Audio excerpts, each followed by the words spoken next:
Welcome to the show, Brian. Today, we're diving into the future of B2B revenue, where video meets CRM automations. Brian, I'd like to start with your story. You have a background in Hollywood and Infusionsoft. How did that blend of reality TV and marketing automation lead you to create a firm focused on video-driven sales? Well, thank you, Ian. I'm very happy to be here. Mm, I have somewhat of an uncommon past, which has given me a lot of wide range of experiences, which has really informed my entrepreneurship. But I went to school for marketing and I didn't jump into marketing right away. I actually got into the film industry in the early 2000s in Austin, Texas. I volunteered on $1 million independent film starring Gary Busey. And when that was called Hallettsville, I think you can still find it on Netflix. But when the producers moved to Hollywood, I went with them and I got gigs on Nickelodeon's lot with shows like iCarly and Unfabulous. I worked at E! Entertainment's Live from the Red Carpet with Ryan Seacrest and a show on True TV called Speeders where police would pull people over for speeding and the producers and cameramen would get out and kind of have fun with them. So that's sort of where I learned a lot about production. Started off as a production assistant and then I found my way into editing. I learned as an assistant editor and then from there started producing, et cetera. But when the 2008 market crash happened, a lot of the jobs dried up in Hollywood. So I had to pivot and transfer those skills to business. And I started off with my own real estate business that I sold within a couple of years. But then I started doing marketing and marketing automation for a startup called Social Matters in Austin, Texas, that was at the Capital Factory, which is a startup incubator there. And that really exposed me to a lot of high quality mentors. One of my favorite mentors was one of the founding members of Dell and Segway, which are bigger companies, but also WP Engine, which is a pretty big WordPress company now. And as fate would have it, that was in Austin, Texas. WP Engine ended up buying Flywheel, which is another WordPress company that is from my hometown in Omaha. So there was kind of a connection there. And 2016, I moved back to Nebraska. I'd kind of done my traveling. I'd lived in, Texas, LA, Colorado. And then I started working with the innovation community in Nebraska. I worked as managing director of a newsletter called Silicon Prairie News, which covers the tech innovation scene in the Midwest, and hosted a conference called Big Omaha, where we would invite innovators in from around the country, around the world, really, to the Midwest so that we can kind of spark some interest in innovation. And then since that time at Big Omaha, I've had my own consulting company, Relevant Content Sales Systems, where, I leverage the video and specifically reality style video, which is I've kind of learned in reality TV in Hollywood, leveraged with CRM systems like HubSpot and also sales and marketing techniques where we do things like outbound sales and marketing campaigns. I love that. And you have such a powerful combination as well.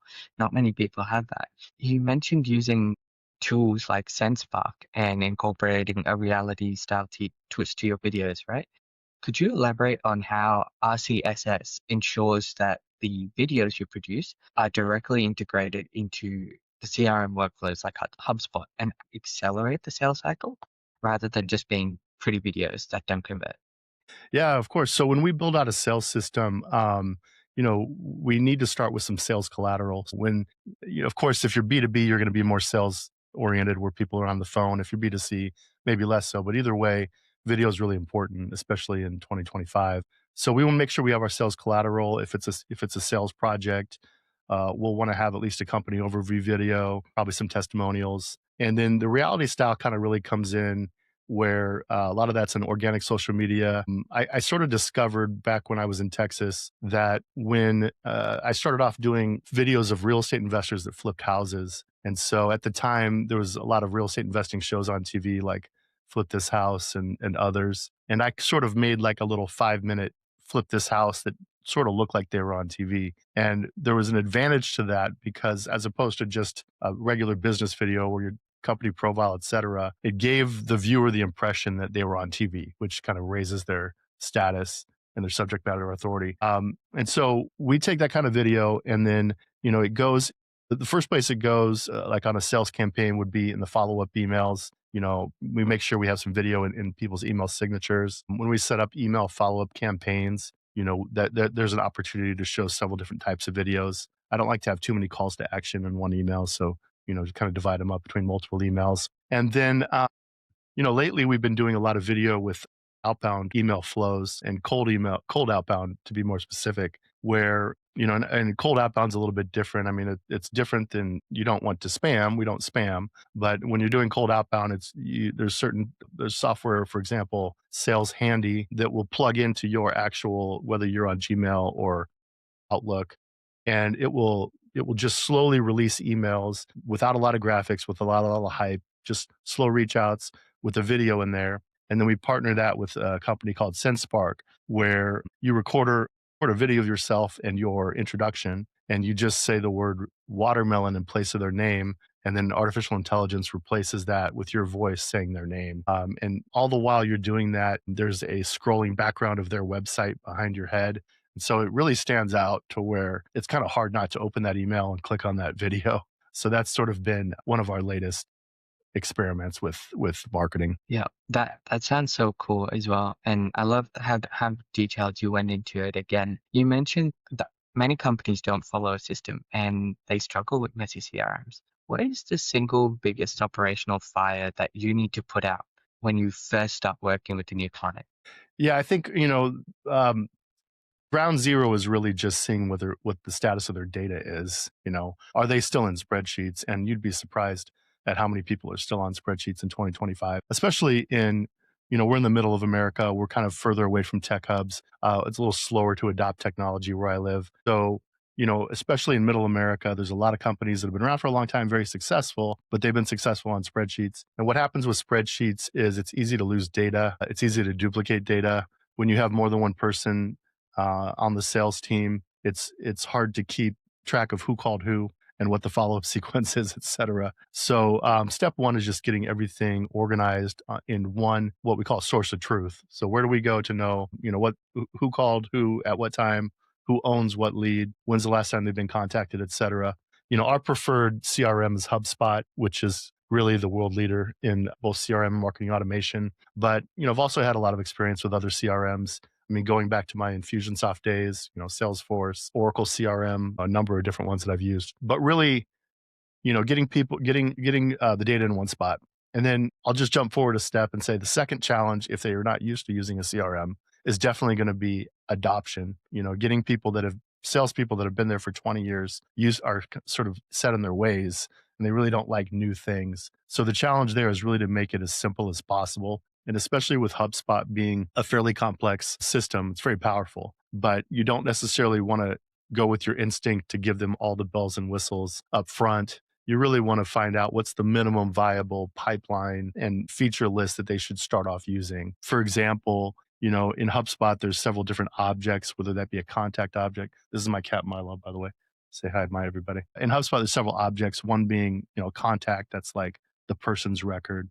And then their company is a second object. Now, there's a third object called deal, which would represent the opportunity to make money. Whether or not we use the deal object is one of those things where if they are completely foreign to CRMs, we may not start with deal records because that's like one extra thing to throw them off. So we'll maybe start with just keeping lists nice and organized in the contact view and just giving them tasks so that they can easily just log in, look at their tasks and go. You really want to lower the friction as much as possible. What's the minimum amount of clicks, decisions they have to make to do their job, so that they can just get to making phone calls.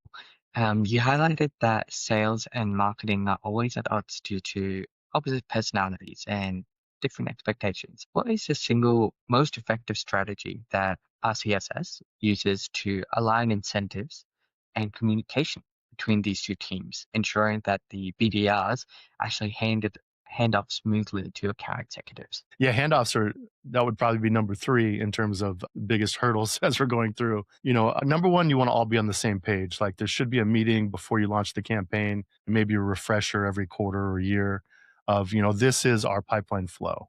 We start with traffic that turns into a lead. That lead turns into a marketing qualified lead at this point. Marketing hands off to sales. It's called a sales qualified lead. And then of course you have different levels of qualification, whether it's a BDR and then to your account representative. But really it's sort of like, what is the definition of a marketing qualified lead versus a sales qualified lead? That can differ from company to company. What does it mean when you give me a lead? Number one, salespeople get upset when they call a lot of leads that are kind of dead or not warm enough, right? And they blame marketing. And they're not always right. They're not always wrong, right? It's always a negotiation between the two. Salespeople can also be a little lazy. They need to do work. They need to, be told no on the phone a certain number of times before they get the sale. But just being very clear about what the definition is, what has this lead gone through in order to be handed off to a salesperson? How many times they've been touched, what sort of pieces of content have they viewed? And then ultimately, it really helps to align incentives. Salespeople are traditionally paid on a commission basis. Typically 50% or more of their salary is commission. Marketing people are often not necessarily paid on commission. They're usually paid on salary, but it does make sense to put up to 20% of their salary on some sort of bonus structure, and then of course you kind of get into the nitty gritty on how you set up bonus structures, but typically, try to keep it as broad as possible. Like if we hit a certain number of sales, a certain number of your leads that turn into sales, if you hit your target and get your on target earnings, you'll get X bonus. If you beat your on target earnings by X percent, you'll get 150% of your bonus, et cetera. And then that way we're kind of all fighting for the same thing and incentivized in the same way. That's actually very fair. And I do kind of agree. Having a bonus structure would really incentivize both marketing and salespeople. I want to talk about like the consistency with being an authority and getting adoption and how challenging they are. What is the biggest operational hurdle in getting salespeople, those who hate busy work, to consistently follow the new documented systems and checklists that you implement? Yeah, I would say one of the biggest hurdles that we fight is in a perfect world, a salesperson should be doing 80% of their job should be talking to people, right? So, but we have companies that hire us where the salespeople are given multiple tasks. They may be not just making sales, but they may be doing follow up order fulfillment. They might be, helping all the way up to like helping loading trucks, because they needed all hands on deck, right? So, number one obstacle is sort of like diffraction of their attention. So, anything we can do to like get them as much attention on it as possible is helpful. It also takes several touch points. It's not just the initial meeting to explain how the process works. It's making sure there's a weekly meeting with checking to see if we've hit expectations, and if we're not, asking why, all the way down to, as a consultant, I don't always do a daily stand up, but if I was a sales manager, I would do a daily stand up, making sure I'm checking in every day. This is also a manager's job. A manager needs to be aware of the activity of their salesperson. Another reason for something like HubSpot or CRM, where a manager can look at a dashboard and see what the activity is. If you're on a spreadsheet, it's very hard to tell. It's very common for salespeople to say they made 100 calls when literally they made zero or two. So it's just, and managing people is also delicate. It takes a certain skill. Now, we're not condescending, and you really just, it's really more about like, you have them report to you what's working, what's not. You have them troubleshoot their problems. You offer light suggestions, but really it's just really the exposure at that meeting, knowing that everyone sees what they're doing and what they're not doing. That's really what holds them accountable, not necessarily tough talk or condescension. Yeah, yeah. I think tough talk and condescension are one of the last things you should try. Right. All right. If a B2B company chooses to ignore the need for documented systems and aligned incentives today, what is the most severe consequence they could face? Well, I think, most companies don't realize how much time and therefore money that they're leaking when they're not following processes. For example, if a salesperson's goal is to make 50 calls a day or 250 calls a week, if they don't have a system to do that, it's very easy to go through the whole week and get hardly any. But if the expectations are made clear that, it's not just 250 a week, it's 50 a day, which is the first thing you do each day because it's the thing you hate the most, probably, making cold calls or et cetera. And that's well documented in a, standard operating procedure, and with KPIs to go along with that. Just having a process and it's really about the amount of mental energy you put towards it, right? Like once you have a repeatable process and it becomes a habit, um, it doesn't feel as hard. It just feels like what you do, right?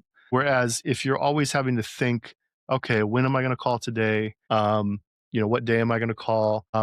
You're leaking time and energy that if you were just consistent every day, even 20, 30, 40% more dials or more, whatever you're doing to add productivity to your company is going to compound over time. And it's And that's something that's maybe not as apparent as it would be to a manager or executives until they see the data and see the impact that that can make. Is the one thing that has to go right for RCSS to hit its biggest goals in 2026?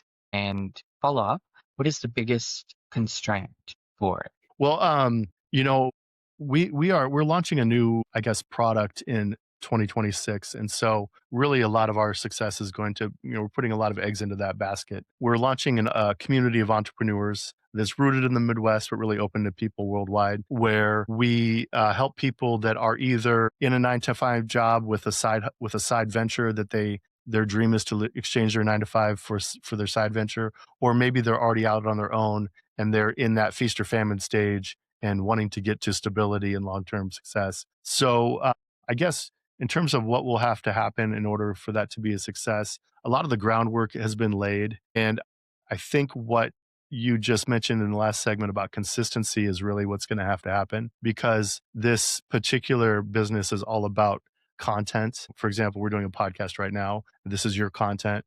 We've got our own podcast as well as a reality series on YouTube. We'll have weekly classes. And so it's really going to hinge on our team's ability to execute that consistent content on a weekly basis in that same sort of habitual pattern that we talked about. That's actually a great segue because the next thing I wanted to talk about was Prairie Founders Club. And you've already talked about it, and we're going to put the link in the description below as well. But do you want to talk about the top two or three strategic goals for RCSS and Prairie Founders Clubs over the next 6 to 12 months? And how do you envision achieving those goals? Yeah, that's great. Well, we have specific sales targets that we want to grow by for next year, and really, Prairie Founders Club is not only a revenue center on its own where people can become members, paid members. There's also a free membership available, but it's also great lead generation for us. One of the things will have is a vendor directory. People that are starting business need services. They need accounting, they need law, they need sales and marketing, they need video. So, of course, as we own it, we'll be one of the vendors, but we'll also be reaching out in the abundance mentality to other people and give people options. So it's not necessarily just us dominating it. But so really, in order to hit our revenue goals, it's really going to be about subscriber growth and conversions. How many people, number one, see our reality series and our different forms of marketing, how many of those convert into free members, how many of the free members convert into paid members and beyond. And so really tracking those metrics, doing optimization and things like that. Something that we need to talk about, but we haven't talked about. I would say maybe just a little bit about kind of what we're doing, or what the inspiration for Prairie Founders Club was.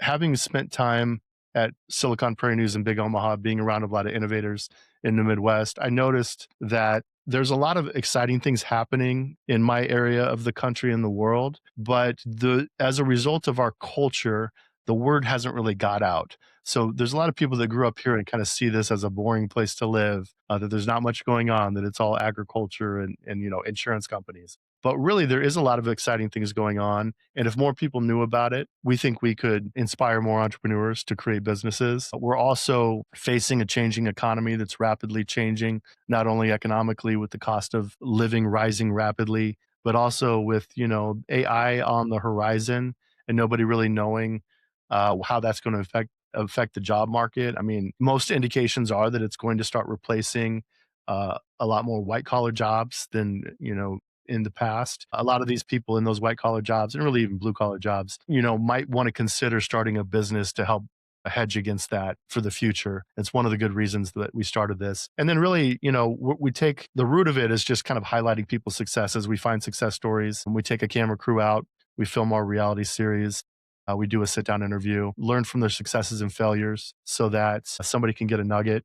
And really, even now with so much information at our fingertips, it's number one, it's almost too much information where it's kind of hard to know where to start. And number two, there's just some things you can learn from other entrepreneurs or other people that are like-minded, especially that are in your region or in your situation.